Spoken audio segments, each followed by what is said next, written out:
Forget all that coach Scott Robertson, because when it comes to introducing new players in 2025, Audi have got razor beat. And now we drive the most important of the new models, the Q5. It's Audi's first 5, their big playmaker.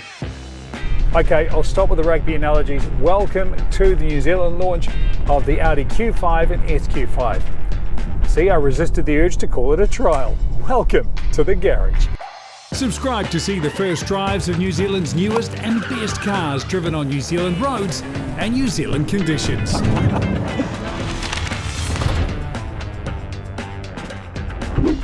The Q5 is Audi's most popular car, which makes this long-awaited new version the Audi they've all been waiting for. We're at the New Zealand press launch, and usually at these events you drive a selection of cars. I like to describe press launches as like automotive tapas. Look at all these cars. You get to taste a little helping of each one of them. It's not like a big full meal, but you get a real good taste of what the Q5 and SQ5 are all about. But be warned, the car I'm driving may change colour. At first look, it's unmistakably a Q5, but look again, it's been sharpened, it's less cute and softened. There's even some aggression, especially around those headlights, which are more focused, no pun intended, and they feature Audi's trademark, well, it's a trademark now, LED animations. You get them front and rear, and that full-width rear light bar, it widens and toughens the tail. It's one of the standouts, a highlight literally. But overall that look, especially from the side, it's more direct. I think the best way to describe it, especially with that shoulder line, is it's straight to the point. Anyway, time for the first drive, and this is the Q5, the standard model, which feels harsh because it comes with the same virtual cockpit. This one even has the heads-up display, which is an option, but you get the second screen, and we'll look at that later. It's fantastic. And also Quattro drive and the 7-speed dual clutch gearbox. By the way, both of the Q5 models we have already here will tow 2.4 tons. It's worth pointing out that this is a genuine new model from the ground up. There's a new platform, new tech and new drivetrains, and every car here comes as a mild hybrid with a 48-volt system which has a couple of cool features like regen braking that will now recover energy at up to 25 kilowatts. And it will also drive fully electric. Okay, at super slow speeds for super short distances, only a 1.7 kilowatt hour battery, but the key thing is, say for parking or whatever, it will go fully electric. But the real perk of that 48-volt system is what it does to help the turbo. Fills any gaps. 230 newton meters is a fair amount.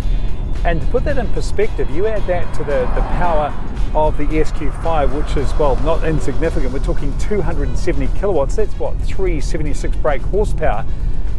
You add all the torque of the electrics to that, and you get 0 to 100 in 4.5 seconds. That's sort of RS model quick. And later this year, a plug-in hybrid will join the Q5 range. For now though, we get these mild hybrids. The Q5 selective dampening, which means steel springs but adaptive shocks. You go for the SQ5 and you get the air suspension, and that will do all sorts, including raising and lowering the car for loading, and also has an off-road mode. It will rate itself 4.5 centimeters up, which is not insignificant. For all the off-road capability you get now with the Q5, I reckon the real treat is what the PPC platform delivers on these tarmac roads. Listen to that. That's genuine refinement. Everything really is up a couple of notches with this new Q5. You can find out more about this car or any of the great range of Audis at Giltrap.com, home to more than 1,000 of the world's best cars, where you can browse, compare, finance and purchase all online. Now, we've seen and loved the virtual cockpit and the other 2025 Audis already, cars like the SQ6 and the S5. The heads-up is class-leading, and that widescreen complete with an OLED display, well, it's superb. But note, most of the functions are screen-based. Well, the cockpit, well, it's almost perfect. I love this screen. I've loved it on the other Audis that feature it. It's arced in a way that it's always the right distance from your eyes and also from your hands, which is important because it is very wide, genuine widescreen. My only grizzle with the interior, bit of a personal thing, are the haptic touch pads on the steering wheel. I've grizzled about these things before. and I'm sick of pushing the wrong thing. I will say credit where it's due. They have placed them more out of way, so I haven't accidentally pushed anything, and there is a tactility to them. And the other feature I really love is the fact that they do work like a touch slider as well as, well, a button, even if it's not a proper button. Other new tech is really cool. The electric door handles I really like. And speaking of doors, remember years back, and probably show my age, you're lucky to find an electric window switch on a door.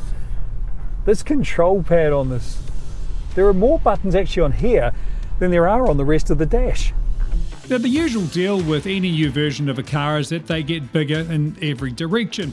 But the sportier look with that shrunken glasshouse has taken away some luggage space in the new Q5, at least from a volume point of view. Now, the seats up space drops from 550 to 520 litres. And if you fold that second row, it'll swallow 1,473 litres, again slightly down on the old Q5. Anyway, another good touch about this new Q5, you can store the luggage cover underneath the floor. Top marks for that. Well, that's New Zealand's first look at the Audi Q5 and SQ5, and well, that's what press launches are like. It's all very quick. I've never speed dated, but I imagine, well, it's a bit like what today is, that rapid download of information, and I guess the focus on making an accurate assessment and doing it quickly. So here is my quick assessment. You see, it's no accident that the Q5 is so darn popular. So, well, really all Audi had to do was make it a little bit better. But I think they've made it a lot better, aside from those steering wheel buttons. It's better in looks, better in drive, and better in technology. So I guess you could say, after today, it's a high five for the Q5.